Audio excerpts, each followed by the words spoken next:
BS6 गाड़ियों के instrument cluster में दिए गए टेल से गाड़ियों को चलाने में और इनके रखरखाव में आसानी होती है। इंस्ट्रूमेंट क्लस्टर में 4 प्रमुख लैंप्स स्थित है। ये लैंप्स हैं हेस्ट लैंप, जो एग्जॉस्ट के तापमान बढ़ने का संकेत देता है। DPF लैंप, जो पार्टिकुलेट फिल्टर के चोक होने का संकेत देता है। डेफ लैंप, जो डेफ की खराब क्वालिटी या डेफ की मात्रा बहुत कम होने का संकेत देता है।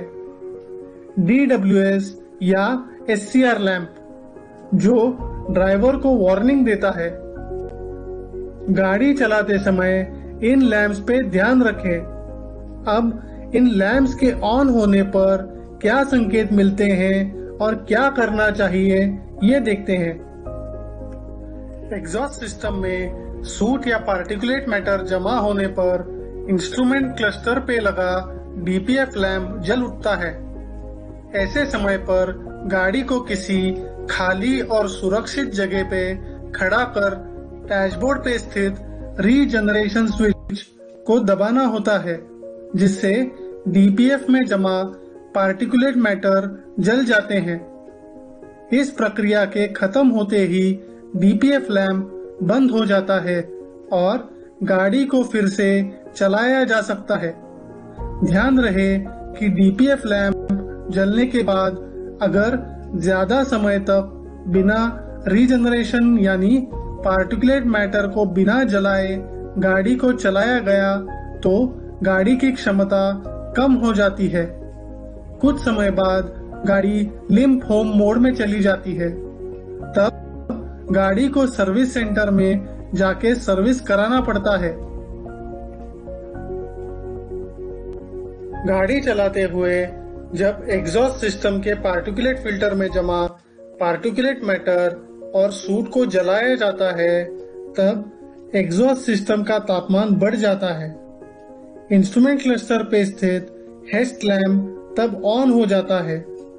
ये आम बात है और इससे एग्जॉस्ट सिस्टम के तापमान बढ़ने का संकेत मिलता है।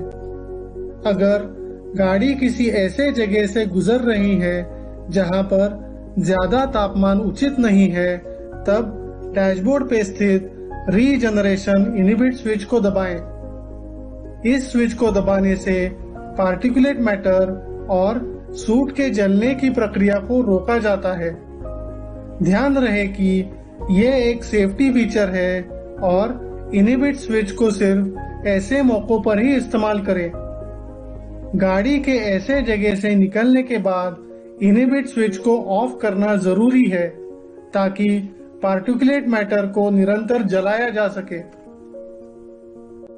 BS6 गाड़ियों में टाटा मोटर्स जेन्युइन डेफ का ही इस्तेमाल करें और डेफ टैंक में हमेशा डेफ की सही मात्रा मेंटेन करें। ऐसा ना होने से इंजन कम क्षमता पे काम करता है। डेफ कम होने पर या डेफ की क्वालिटी खराब होने पर इंस्ट्रूमेंट क्लस्टर पे मौजूद डेफ लैंप या MIL लैंप इसका संकेत देता है। इसमें से किसी भी लैंप के जलने पर जल्द से जल्द Tata motor genuine DEF tank में भर दे। ड्राइवर वार्निंग सिस्टम यानी DWS लैंप के जलने पर गाड़ी को तुरंत सर्विस सेंटर में ले जाएं। गाड़ी चलाते हुए कुछ जरूरी चीजों का ध्यान रखें। गाड़ी हमेशा हेवी मोड में ही शुरू करें और जरूरत के अनुसार मीडियम मोड या लाइट मोड में चलाएं। खाली गाड़ी को लाइट मोड में ही चलाएं। ज्यादा से ज्यादा फ्यूल इकोनॉमी स्विच के मोड्स का इस्तेमाल करें और अगर अधिक बल की जरूरत हो तो ही गियर चेंज करें। चढ़ाई पर चढ़ते हुए या ढलान से नीचे जाते समय सही गियर और मोड में गाड़ी चलाएं। चढ़ाई चढ़ने से पहले हिल स्टार्ट असिस्ट को एक्टिवेट करें। ध्यान रहे कि HSA के सही चलने के लिए ABS सिस्टम का सही होना जरूरी है, इसलिए चढ़ाई चढ़ने से पहले ABS को एक्टिवेट कर लें। ढलान से नीचे जाते हुए इंजन ब्रेक का इस्तेमाल करें और ढलान के पहले इंजन ब्रेक को एक्टिवेट करें। इस्तेमाल के बाद इंजन ब्रेक को ऑफ कर दें। ट्रैफिक में उचित दूरी बना के ड्राइव करें ताकि अचानक ब्रेकिंग या एक्सेलरेशन ना करना पड़े। हमेशा गियर में ही चलाएं, क्लच राइडिंग बिल्कुल ना करें।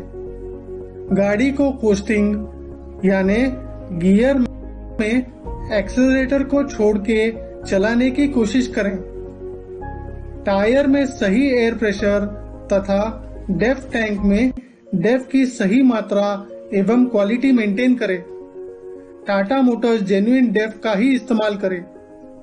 केबिन पे लगे ब्लाइंड स्पॉट मिरर और रेयर व्यू मिरर का ज्यादा से ज्यादा इस्तेमाल करें। टिपर को हमेशा समतल या सपाट जगह पे खड़ा कर टिपिंग करें। तो दोस्तों, इस ट्रेनिंग में हमने BS6 की गाड़ियों में तथा केबिन में दिए गए नए फीचर्स के इस्तेमाल के बारे में समझा और ये जाना कि इनके सही इस्तेमाल से गाड़ी चलाना अब कैसे ज्यादा आसान, आरामदेह और सुरक्षित है। हमने देखा कि इनके इस्तेमाल से डीजल की बचत होती है तथा गाड़ी के खर्च भी कम होते हैं। हमने इंस्ट्रूमेंट क्लस्टर पे स्थित BS6 के महत्वपूर्ण लैंप्स के बारे में समझा और इनके ऑन होने का कारण और समाधान के बारे में जाना। टाटा मोटर्स टीम की तरफ से आपका शुक्रिया।